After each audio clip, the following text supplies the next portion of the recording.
ஒரு முடிவு வந்தது பார்க்கணும். அவன் கடைசியா கண் குருடாக்கப்பட்டு பலன்லாம் இழந்து அடிமையாகி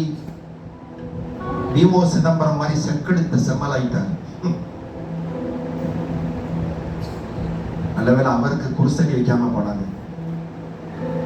நான் அன்னைக்கு ஒரு ரோடு வழியா போயிட்டு இருந்தேன். அவங்க பார்த்தா என்னடா அது எந்த புனிதர் உள்ள இருக்காரு பார்த்தா அங்க அவர் உட்கார்ந்துருக்காரு. நல்லவேளை அவருக்கு திரிகிரி போடல, மாலை நவநாள். அருமையான தேவ பிள்ளைகள் அந்த பக்கத்துல இருக்கிறவங்க தயவு செய்து கல் எறிஞ்சிடாதீங்க. அதனால ஒரு செக்கெடுத்த செம்மல் மாதிரி நம்ம ஆள் ஆயிட்டார். யாரு? சிம்சோன். பலசாலி. எவ்வளவு பெரிய பலசாலி தெரியுமா? அவன் நிலைமை இப்படி ஆயிட்டு. நம்முடைய வாழ்க்கையிலும் கூட கர்த்தர் நமக்கு கொடுத்திருக்கிற அபிஷேகத்தை தானம் வார்த்தோம் என்றால் இப்படிப்பட்ட நிலைமை தான். எனவே அருமையான தேவ பிள்ளைகளை, கர்த்தருக்குள் நம்ம எல்லாம் பலசாலிகள். நாம் அழைக்கப்பட்டவர்கள், அபிஷேகம் பண்ணப்பட்டவர்கள். நம்மேல ஆண்டவர் வச்சிருக்கிற அந்த ஒரு இதுவே தனி ஸ்பெஷல் பர்பஸ். அவருக்காக அழைக்கப்பட்டிருக்கிறோம். ஆமென்.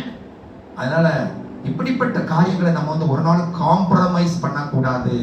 பக்கத்தில் உள்ளவங்களை பார்த்து சொல்லுங்க, இந்த மாதிரி காரியங்களை நீங்க காம்ப்ரமைஸ் ஆயிராதீங்க. உங்க பிள்ளைகளுடைய திருமண வாழ்க்கையில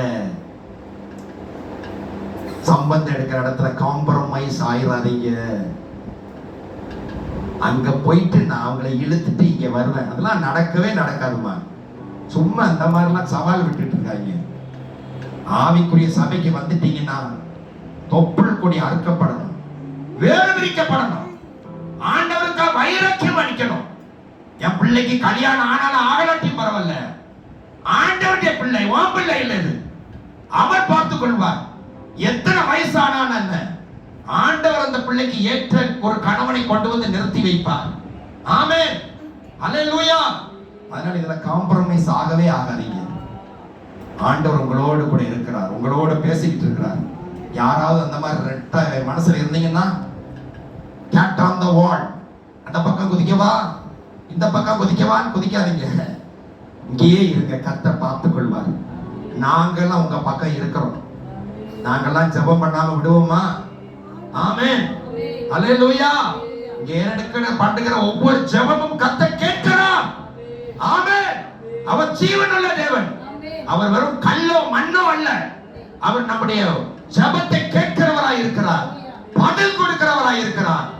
ஏற்ற சமயத்துல பலனை தருவார். ஆமென். அல்லேலூயா. அதனாலதான் எபிரேயர் 11ஆம் அதிகாரம் 6வது வசனம் சொல்கிறது, விசுவாசம் இல்லாதபடி தேவனை பிரியப்படுத்துவது என்பது கூடாத காரியம். ஏனென்றால் தேவனிடத்தில் சேருகிறவன் அவர் உண்டென்றும் அவர் தம்மை தேடுகிறவர்களுக்கு பலன் அளிக்கிறவர்